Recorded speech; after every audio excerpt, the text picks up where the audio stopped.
चंदूलाल का संवाद कल महाराज ने फरमाया। महाराज ने क्या फरमाया था कल कि हे राजा, सुरगुण के नाम तो सब धाम हैं। सुरगुण का मतलब साक्षात मूर्ति की पूजा। कि सरगुण के तो नाम होते हैं, लेकिन ये 3 लोक में रखने वाला सरगुण की भक्ति। जप, तप, यज्ञ, तीर्थ, व्रत, बड़ोला। लेकिन जो परमात्मा की पद नहीं करते वो 3 लोक में रहते हैं। यही सूर सुन होना है। ऐसा सुखराम जी महाराज ने राजा चंदूलाल राजा चंदूलाल ने पूछा, हे महाराज, मैं हाथ जोड़ के प्रार्थना करता हूँ, जो परम पद की बात कर रहे हो वो परम पद कैसा है? उस परम पद जाने का रास्ता क्या है? उधर क्या सुख चैन है और उधर का तरीका क्या है? और वो मिल भी गया तो उसको अनुभव कैसे करना है? ये उन्होंने पूछा। तरीका जाने का तरीका कैसे है महाराज? उसको अनुभव कैसे करते हैं? परम पद प्राप्त करने का साधन कैसे है? उस राजा चंदू ने सुखराम जी महाराज से ऐसे ही पूछा। अब हम भी सत्संग में आते हैं, बैठते हैं, तो जब तक हमें सत्संग का भाई सत्संग है क्या, सत्संग से क्या सीखने को मिलता है, सत्संग को धारण कैसे करें, सत्संग को क्या सुने, तब हृदय में लें, इस कान से सुने उसमें निकाल दें, क्या ज्ञान धारण करने वाला है, क्या नहीं करने वाला है, इसका साधन कैसे है, तभी सत्संग माने का फायदा नहीं सत्संग का। ऐसे राजा चंदू ने पूछा सुखराम जी महाराज को, क्योंकि सुखराम जी महाराज ने अपना ज्ञान वर्णन अनुभव बताया, लेकिन राजा चंदू ने भी बहुत प्रश्न किए। मैं तो ये समझा, अब संसार में उसने राजा चंदू ने कहा, मैं तो ये कहता हूँ, अब मैं तो परमात्मा की भक्ति करता हूँ, मैं तो शंकरनाथ की भक्ति राम राम करता हूँ। अब मेरे को तो 3 लोग की भक्ति मिल जाएगी और मैं तो चाहता हूँ इसी में सुख आनंद है और मेरे को परम पद पट्टा मिल जाएगा। लेकिन सुखराम जी महाराज फरमाते हैं ऐसा नहीं है।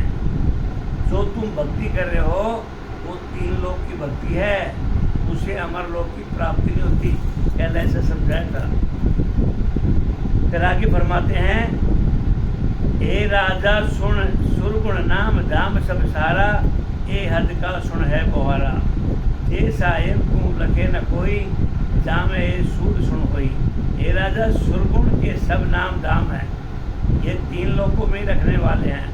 जो परमात्मा के पद की प्राप्ति नहीं करते वो 3 लोक में ही रहते हैं।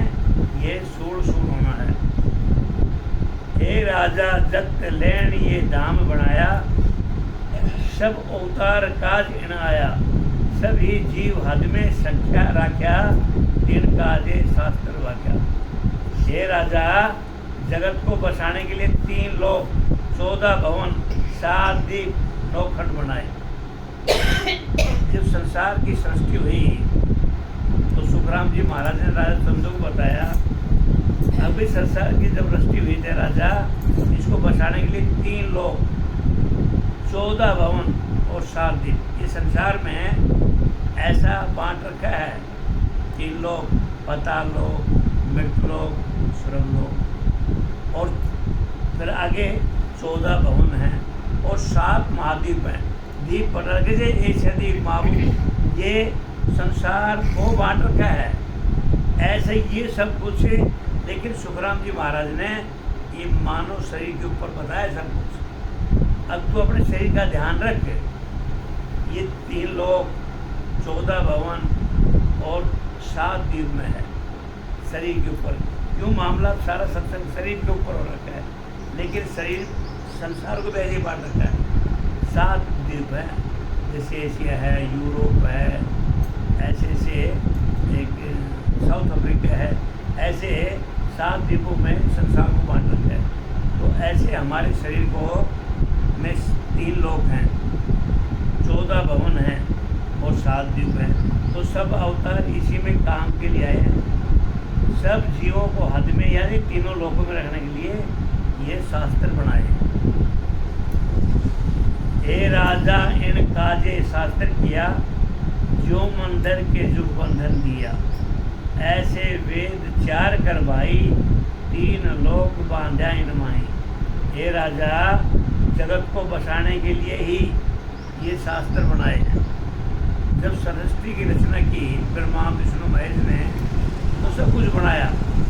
याद होगा जब सृष्टि में आए इंसान स्त्री पुरुष परमात्मा का भजन करके अमर लोक में चले गए, आए चले गए, आए गए। तभी माया बनाया, वेद शास्त्र बनाया, सांसारिक दुख बनाए, डॉक्टर बनाए, सब विद्या बनाई जो आजकल संसार में चल रहा है। तो महाराज समझते हैं राजा जगत को बचाने के लिए शास्त्र भी बनाने पड़े। जैसे जगत को मंदिर का बंधन लगा दिया, मंदिर में दर्शन करने के लिए कल्याण मानते हैं। ये रचना ग्रंथ में सब कुछ रचना ग्रंथ में ध्यान से सुना आए हो तो, क्योंकि उस रचना ग्रंथ में भजन किया चले गए, भजन किया चले गए। लेकिन ये संसार में तीन लोक में माया का खेल, मंदिर भी है। महाराज ने फरमाया जगत मंदिर का बंधन लगा दिया और मंदिर में दर्शन करने से ही लोग कल्याण मानते हैं। मंदिर के आगे से निकल गया, गर्दन को टेढ़ा कर दिया, इसमें अपना कल्याण मानते हैं। ताड़ी मार दी, इसमें कल्याण मानते हैं। गाड़ी वाले जा रहे हैं और बचा जिसमें महाराज ने फरमाया है राजा मंदिर में दर्शन करने से ही लोग अपना कल्याण मानते हैं। इसी तरह चार वेदों की रचना कर वेदों के ज्ञान द्वारा शुभ कर्मियों का फल तीन लोकों में भुगतना पड़ता है। ये मंदिर में जाना, तीर्थ में जाना, व्रत पूर्वक करना, जब तप यज्ञ करना, ये सब अज्ञानता के कारण है। महाराज ने कहीं ऐसा नहीं लिखा मत जाओ मंदिर में, लेकिन हमने इसको अपना मानव जीवन को पार उधारने का एक साधन बना के रखा है। तो महाराज फरमाते ही मूर्खता है। मंदिर में जाने से ये मानव देह का कल्याण नहीं होता, इससे सुख दुख तो आते जाते हैं, लेकिन मंदिर में भी थोड़ा भक्ति करना पड़ेगा। दिया बाती थोड़ा बहुत करने से अभी भूख 4 रोटी की हर खाएं चौथी रोटी तो उससे पेट थोड़ी बढ़ जाएगा। भक्ति मंदिर में बहुत करनी पड़ती है।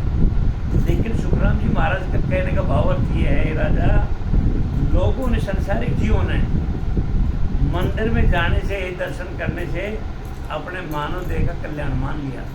लेकिन राजा ने कहा ये कल्याण का साधन नहीं है। ये चार वेदों की रचना कर वेदों का ज्ञान द्वारा शुभ करने का फल तीन लोक में भोगना पड़ता है। और सुख दुख जब तक तीन लोक में है ये आना जाना लगे रहेगा। जितने सुख कमाए, शुभ कर्म किए, शुभ घड़ी बीत गई, पाप के पाप पे, लेकिन महाराज फरमाते हैं इनसे जीवन का उद्धार नहीं होता। बार बार महाराज ने इस अध्याय में राजा चंदू को फरमाया यदि इस शरीर का कल्याण करना है तो सद्गुरु विधि से भजन कर, ये अज्ञान रूपी माया को छोड़ दो। ये अज्ञान रूपी इस शरीर के अंदर तू सत्शब्द रूपी सूरज का उजाला कर। यदि मानव देह का पार उतारना चाहता है, यदि मानव शरीर का भला चाहता है, हे राजा मूर्ख तके दंड ही जाने, ज्ञानी ऊर्जा वेद बखाने।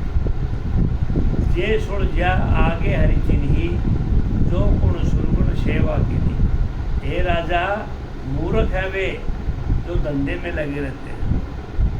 सुखराम जी महाराज ने राजा चंदू को बताया राजा चंदू तो एक राजपाट का मालिक था, साधारण इंसान नहीं था वो। वो मजदूर था, नौकरी करने वाला था, व्यापारी था, वो पूरे रजवाड़े का मालिक था। उसको कहते हैं राजा को सुखराम जी महाराज, ये राजा मूर्ख है वे लोग जो धंधे में लगे रहते हैं। धंधे का मतलब ये नहीं है गृहस्थी जीवन को कमाना नहीं है। धंधे का मतलब ये है, महाराज ने फरमाने का ये है, अब औरों की भक्ति करना, राम जी की भक्ति को छोड़ करके आन की भक्ति करना, करने कर्म में लग जाना, तीर्थों में जाना, उससे अपना भला करना। मानव जी को पार उतारना है तो सद्गुरु विधि से भजन करना पड़ेगा। तुम्हारा सुनाते हैं धंधे में लगे रहना। ज्ञानी वेदों के ज्ञान से करणियां द्वारा परमात्मा की प्राप्ति मानते हैं, और जो संसारी लोग हैं, जो ज्ञानी वेद शास्त्रों का ज्ञान देते हैं, वो परमात्मा की प्राप्ति का साधन मानते हैं। भागवत सुन ला तो मेरा कल्याण हो जाएगा, रामायण सुन लिया तो कल्याण हो जाएगा। महाराज सुनाते हैं ये सब करणियों के साधन हैं वेद शास्त्रों के। सुनने से महाराज फरमाते हैं ये मानव देह का कल्याण नहीं होता, करणियों से परमात्मा की प्राप्ति नहीं होती, यही उलझना है। ऐसा महाराज सुखराम जी चंदू को बार बार समझा रहे हैं। यदि मानव जीवन को करनी कर्म से निकालो और उस परमात्मा का भजन करो, रात दिन सतगुरु विधि से श्वासोश्वास भजन करो, तब अमर लोक की प्राप्ति होगी। नहीं तो अपने करनी कर्म में इसमें उलझे रहोगे। ये तो संसारिक धंधे हैं। आगे भी जिन्होंने परमात्मा पद की प्राप्ति की, उनमें से किसी ने साकार की उपासना की है। महाराज फरमाते हैं जिन्होंने पहले उस परमपिता परमात्मा की अमर लोक की प्राप्ति की है, तो उनमें से किसी ने साकार की उपासना की नहीं। साकार की उपासना करने वाले तो 3 लोक में ही रहते हैं। महाराज बिल्कुल साफ शब्दों में बता रहे हैं, और ये भागवत में भी है, रामायण में भी है। लेकिन वेद शास्त्र में हमने संसारी लोगों ने सुन लिया, ध्यान तो करते ही नहीं। ध्यान का कोई मतलब नहीं है। 1000 का पांडड़ा बैठ जाओ, 6 लाख का पंखा बैठ जाओ। हमने भी रामायण सुना है, किया भी है, करते भी हैं, भागवत भी किया है, लेकिन अज्ञान रूपी अवस्था में सुन भी लिया, पढ़ते भी हैं, पढ़ाते भी हैं, करवाया भी है, किया भी है, लेकिन महाराज हमारे इससे कुछ हानि जानी। इस कान से निकलो, इससे हो गया। वो रामायण किस कान से नहीं गई, इससे निकली नहीं, वो तो ऊपर से जा रही थी। मैंने क्या हमने करवाया ना, बस इतना ही समझते थे। अब घर में रामायण करवा लो अखंड, इसी से बेड़ा पार हो जाएगा ना, नहीं होता बेड़ा पार। हम तो अब सत्संग में जुड़ गए, लगा लो साहब, सत्संग में आए, 1.5 घंटा बैठ चले, अंदर कुछ धारण नहीं किया, तो सत्संग माने से क्या फायदा। अमूमन आदमी करवाते हैं, रामायण करवाते हैं, भागवत करवाते हैं, लोग 20-30 लाख रुपये लगाते हैं। मैंने भागवत करवा लिया, एक मन की शांति है। महाराज फरमाते हैं जब तक उसको धारण नहीं करोगे, कुछ आना जाना नहीं। सत्संग कथा करो, कोई भी कथा करवाओ, कोई भी मनन पाठन करवाओ, होम अग्नि कुछ भी करो, महाराज फरमाते उसको ध्यान में बैठाओ, ज्ञान में लाओ, उसको प्रतिक्रिया में लाओ, शरीर के अंदर उसके अच्छाई धारण करो, तब तो करवाने का फायदा है। नहीं तो ज्ञान शास्त्र वेद शास्त्र पढ़ने से कुछ नहीं होता है। पर क्या होता है, कर्म क्या है, पुण्य क्या है।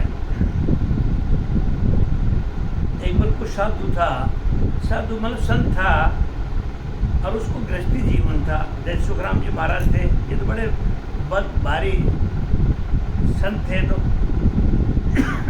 अब वो गृहस्थी जीवन सत्संगों में माना जाना, परमात्मा की भक्ति करता था। वो अपने बच्चों को, परिवार को लेकर के और कहीं संगत में जा रहा था। चलो तीर्थ करके आते हैं, या कहीं राम द्वारा जाएंगे, या कहीं दर्शन करके आएंगे। चलते चलते अब वो गर्मी का दिन था, अब अपने परिवार के बच्चों को और स्त्री को और माँ को और पिता को सब लेकर के तीर्थ यात्रा में निकल गया।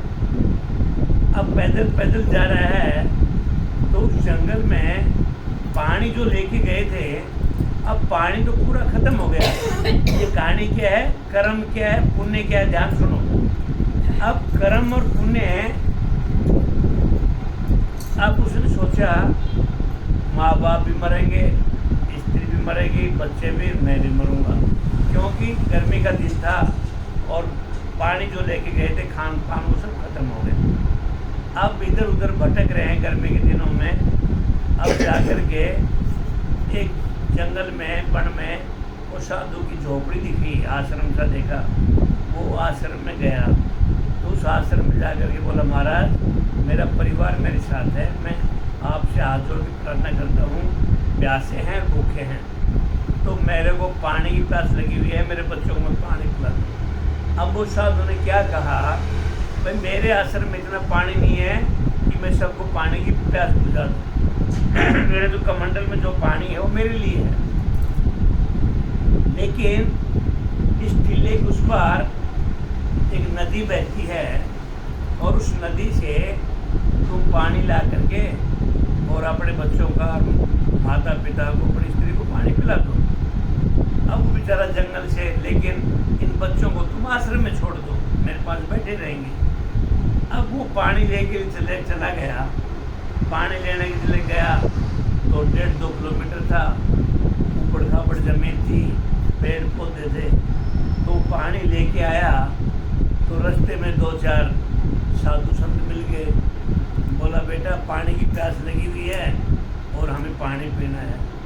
अब उस आदमी ने वो पानी लेकर के उनको पिला दिया, महाराज आप पी लो पानी। अब वो क्या समझा, तेरे को बड़ा पुण्य लगेगा।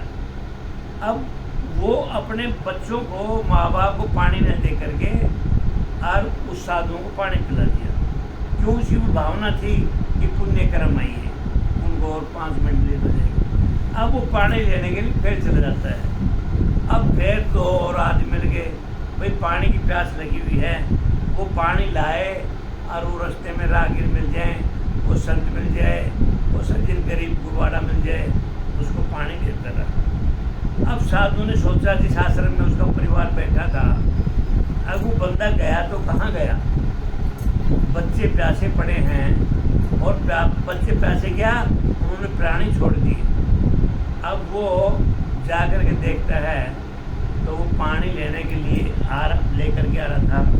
तो उसने पूछा, भाई तेरे को पानी के लिए भेजा था, तेरा परिवार उधर बैठा है, माता पिता वृद्ध बैठे हैं, तेरे बच्चों ने प्राण छोड़ दिए, तू ही कर क्या रहा है? बोला, महाराज मैं 2-3 बार पानी लेके आया, लेकिन रास्ते में मेरे को साधु संत मिल गए और मैंने समझा ये मानव जीवन का एक धर्म है, पुण्य है कि प्यासे को पानी पिलाना। अब साधु ने क्या कहा, वो सुनो ध्यान से। साधु ने कहा, अरे मूर्ख, तू तो अपने आप को पापों में डाल रहा है, ये पुण्य है, लेकिन पुण्य के साथ साथ तू पाप के कर्म भी तो बंधन कर रहा है। तेरे को मानव कर्म ये था, तू अपने बच्चों को पानी पिला, उनकी जान बचा, माँ बाप को पानी पिला, लेकिन तूने उनको तो मार दिया। अब तू जो पुण्य कर रहा है, इस पुण्य से ज़्यादा पाप तो वो हो गई। पानी की तृष्णा में बैठे थे, उनको पानी नहीं दिया, वह तो ऐसे कैसे मर गए, फिर तेरा पुण्य का फायदा क्या हो? साधु ने क्या समझाया, अपना कर्तव्य छोड़ करके यदि तुम पुण्य करते हो तो वो निष्फल जाते हैं, बेकार हो। पहले अपना कर्तव्य करो, उसके बाद पुण्य करो। मेरी कुटिया में पानी था, लेकिन मैंने तेरे को रास्ता बता दिया, आगे नदी बह रही है, उस नदी से पानी लेके आओ। तो तेरा फर्ज ये बनता था, हे महाराज मैं जिस नदी से पानी लेके आया हूँ, उस नदी में तुम आगे जाओ, अपने प्यास बुझाओ, नहाओ, स्नान करो, पानी पी कर क्या जाओ। तो तुम अपने कर्मों से भटक गया। तो मानव शरीर हम कर्म करने आए थे परमात्मा की भक्ति करने के लिए, लेकिन हम आंट फंड पुण्य में भटक गए। मंदिर में जाना, गुरुद्वारे में जाना, तीर्थ बड़ूले करना, अपने कर्मों से परमात्मा महाराज ने फरमाया हमारे कर्म थे परमात्मा की भक्ति करना, लेकिन हम करने कर्म में लग गए। तो हमारा भला कहाँ होगा? तो हमारा कर्तव्य क्या है? मानव देह शरीर पा करके परिवार का पालन पोषण करते हुए उस परमात्मा का भजन करना। तो साधु ने उसको समझाया, गृहस्थी आदमी को, संत को, अपना कर्तव्य कर, कर्तव्य का मतलब अपने बच्चों का पालन पोषण करते हुए परमात्मा का भजन कर, पुण्य में ज़्यादा मत अटक। पुण्य में अटक गया तो भटक गया, पुण्य एक तो बात की बात है। तो ऐसा संतों ने ऐसे दृष्टांत दे के समझाया है, और फिर नहीं समझे तो मामला गड़बड़ है। मैं खुद अपने घर थोड़ी बनाता हूँ, मैं पढ़ लेता हूँ, मैं वाणी का मैं बताता हूँ। बाकी कर्तव्य इंसान का ये है, मानव जीवन का, परमात्मा का भजन करना, दान पुण्य, किसी की मदद करना। महाराज फरमाते हैं ये बाद के कर्म है, पहला कर्म है परमात्मा की भक्ति। इस जीवन को चिमकाओ पहले, इस चमक के साथ सारे काम अपना आप सुधर जाएंगे। हमें कोई चीज़ छोड़ने की जरूरत थोड़ी है। सुखराम जी महाराज फरमाते हैं परमात्मा का भजन कर लो, अपना आप छूट जाएंगे। मन काबू करना, विषय विकार काबू करना, कुछ भी काबू में करने की जरूरत नहीं है। चोरी, निंदा, बुरी नज़र सब अपने आप छूट जाएंगे। एक काम पकड़ लो, राम का भजन। संतों ने ऐसा फरमाया, तू परमात्मा का भजन कर, बुरी चीज़ अपने आप ही छूट जाएंगी, छोड़ देंगी जरूरत नहीं। तो महाराज फरमाते हैं, हे राजा, जगत को बसाने के लिए शास्त्र बनाए। जैसे जगत को मंदिर का बंधन लगा दिया, मंदिर में दर्शन करने से कल्याण मानते हैं, इसी तरह 4 वेदों की रचना कर वेदों ज्ञान द्वारा सुख करने का फल 3 लोग से भोगना पड़ता। हे राजा मूर्ख से लग दे, हे राजा मूर्ख है जो धंधे में लगे रहते हैं। हे राजा ब्रह्मा विष्णु महेश्वर देवा, वे सो करे कौन की सेवा। ओम तत्व ज्ञान विचारो राई, कौन शब्द या मान उपाई। महाराज फरमाते हैं राजा ब्रह्मा विष्णु महादेव जी ये किसकी सेवा यानी भक्ति करते हैं। राजा उस तत्व यानी ब्रह्म प्राप्ति के ज्ञान का विचार करो। सुखराम जी महाराज ने, राजा चंदू बड़ा ज्ञानी आदमी था, ज्ञानी राजा था, उसी से महाराज ने प्रश्न किया, हे राजा ब्रह्मा विष्णु महादेव किसकी सेवा करते हैं। अब हम ब्रह्मा विष्णु को भगवान मान के बैठे संसारी लोग, लेकिन ऐसा फरमाते हैं कि देवता के रूप में इन्होंने खुद सृष्टि बनाई। ब्रह्मा विष्णु महादेव ने भी राम जी की आराधना करके राम जी का सहारा लेकर के सृष्टि बनाई। तो महाराज बोलते हैं राजा ब्रह्मा विष्णु महादेव किसकी सेवा है यानी भक्ति करते हैं। राजा उस तत्व यानी ब्रह्म प्राप्ति के ज्ञान का विचार करो। तत्व का मतलब सत शब्द, राम जी का नाम। हे राजा उस सत शब्द ब्रह्म प्राप्ति के ज्ञान का विचार करो। किस शब्द से इस सृष्टि की रचना हुई है, वो सत शब्द है क्या, उस जिसे वो तत्व है क्या जिसे सृष्टि की रचना हुई। ऐसा सुखराम जी महाराज ने राजा चंदू को पूछा, हम ब्रह्मा विष्णु को भगवान मान के बैठे हैं, तो ब्रह्मा विष्णु महादेव जी भी किसी की सेवा भक्ति करते होंगे, ऐसा ज्ञान है कि अब हमें भी ज्ञान नहीं था ये बात का।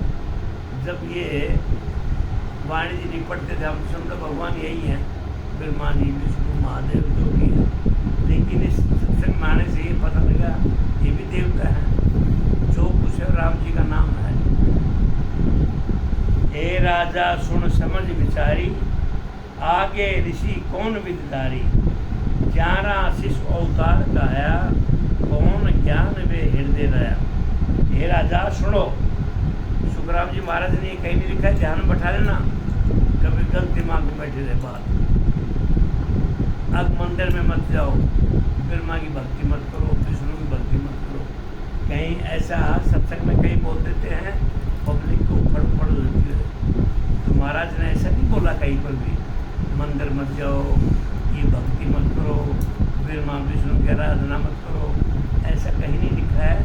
महाराज क्या फरमाते हैं, जैसी भक्ति वैसी शक्ति, जैसा भोगे वैसा पाओगे।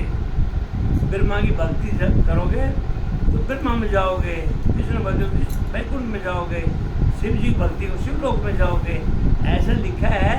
लेकिन ये भी राम जी की भक्ति करते हैं। महाराज क्या फरमाते हैं, अरे राम जी की भक्ति क्यों ना करो, सारी भक्ति पीछे छूट जाए, सब अपने आप बिगड़ जाए। ये ऐसी भक्ति है, ये सारी भक्ति अपने आप लिपायमान हो जाती है, ऐसा फरमाया।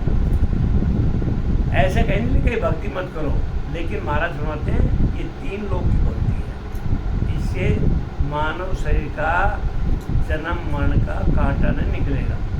हे राजा सुनो, हे राजा सुन समझ विचारी, आगे ऋषि कौन विदारी, 84 अवतार कहाया, कौन ज्ञान वे हृदय लाया। हे राजा सुनो, समझो, विचारो। महाराज बार बार राजा को समझा रहे हैं, मेरे ज्ञान को सुनो और फिर समझो, विचारो।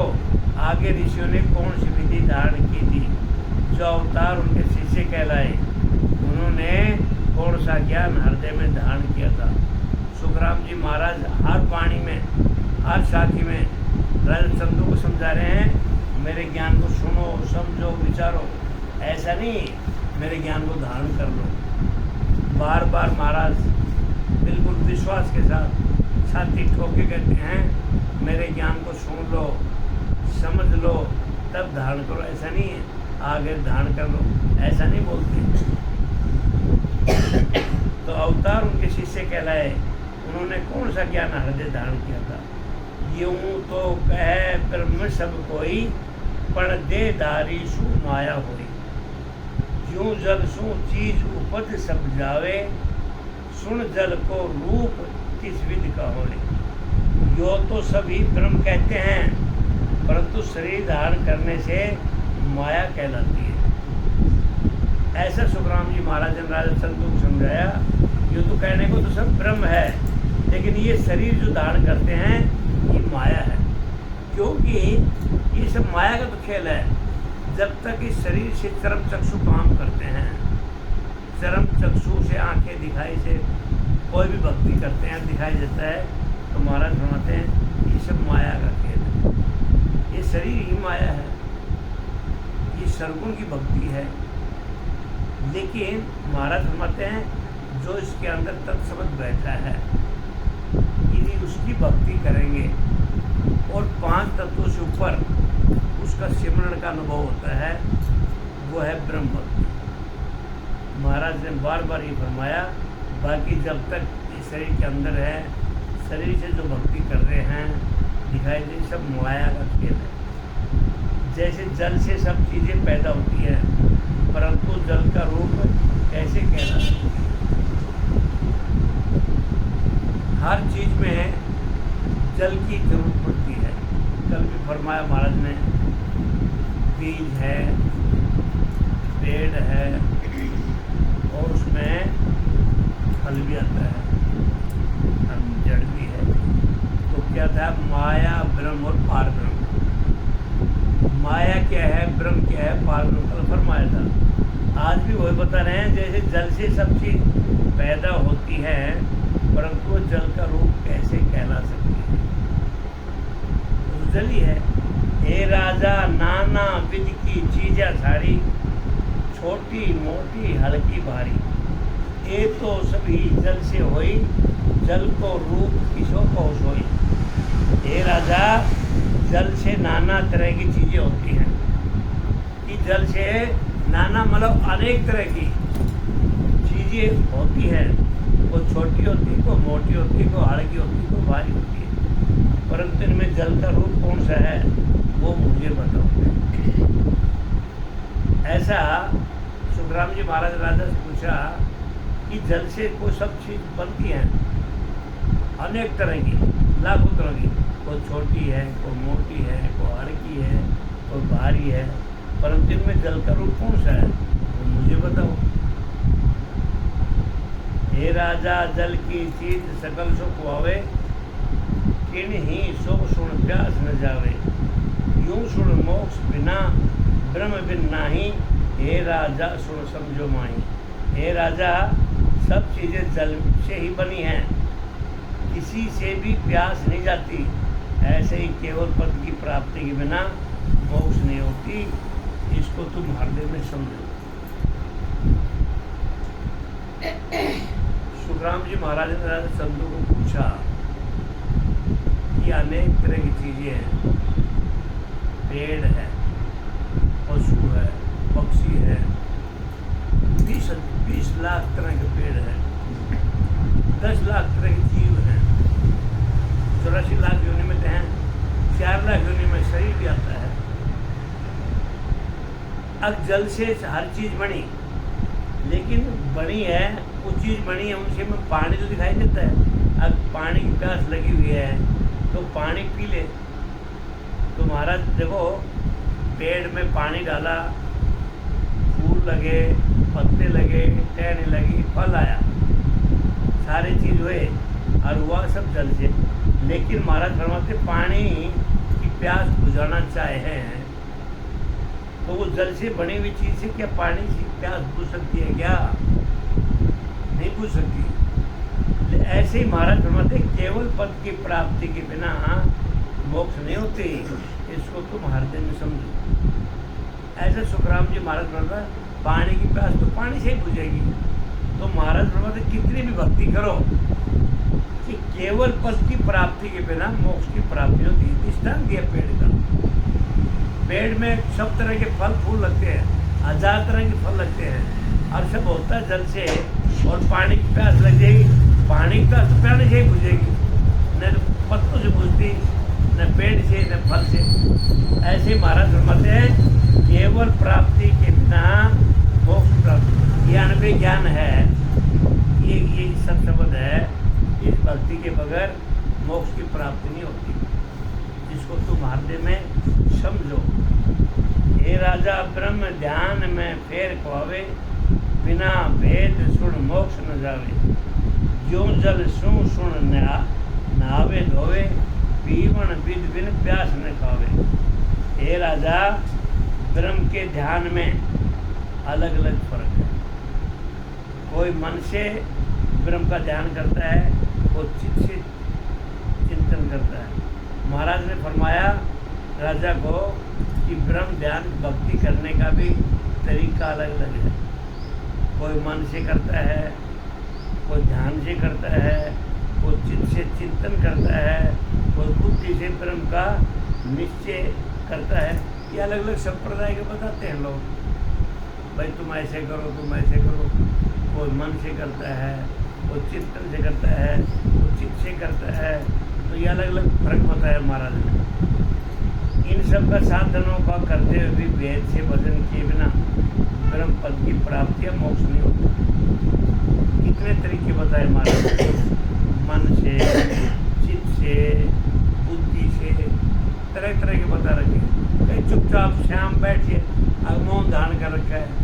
महाराज फरमाते हैं लेकिन ये सब निरर्थक हैं, इसका कोई अर्थ नहीं है। जब तक सदगुरु की विधि से बार ब्रह्म सदगुरु विधि से भजन नहीं करोगे तो बोल बिना महाराज फरमाते हैं मोक्ष की प्राप्ति नहीं होती। 1000 तरह की भक्ति बताया अलग अलग संप्रदाय में, लेकिन बार बार महाराज फरमाते हैं सदगुरु विधि की भजन बगैर आते सांस जाते सांस, इस विधि के बगैर जो भक्ति करते हैं तब तक पर मोक्ष की प्राप्ति नहीं होती। ऐसा राजा को सुखराम जी महाराज ने समझाया। ऊपर जो साधन बताए हैं वह सब नहाने धोने की तरह, जितने भी और भक्ति है ना, महाराज ने फरमाया नहाने धोने की तरह है। कोई मन से, कोई बुद्धि से, कोई तन से, कोई ब्रह्म से, कोई मौन धारण करके भक्ति करता है। ये सब नहाने धोने की तरह भक्ति। जैसे जल से नहाते धोते हैं परंतु जल पिए बिना प्यास नहीं जाती। खूब जल में पड़े रहो, रात दिन नहाओ धो, लेकिन जब तक पानी नहीं पिएंगे तो प्यास नहीं बुझती। ऐसे महाराज फरमाते हैं 1000 तरह की भक्ति करो, लेकिन पानी की तरह वो सत्सबल सांसों सांस आते सांस जाते सांस की तरह उस परमात्मा का भजन नहीं करोगे तो अमर लोक की प्राप्ति नहीं होती। ऐसा दृष्टांत दिया, पानी में पड़े रहने से तुम्हारा होते प्यास नहीं, पानी को पीना है। हे राजा जल की चीज जल हुई सो धोवे, तब निर्मल होए उजली होए। जल बिन कसे बहुत विध होई, चीज बीज से निर्मल न होई। हे राजा, जो चीज जल से पैदा हुई है उसको जल से ही धोने से वह साफ उजली होती है। बिना दूसरी चीज़ों से साफ नहीं होती, न बीज से साफ होती।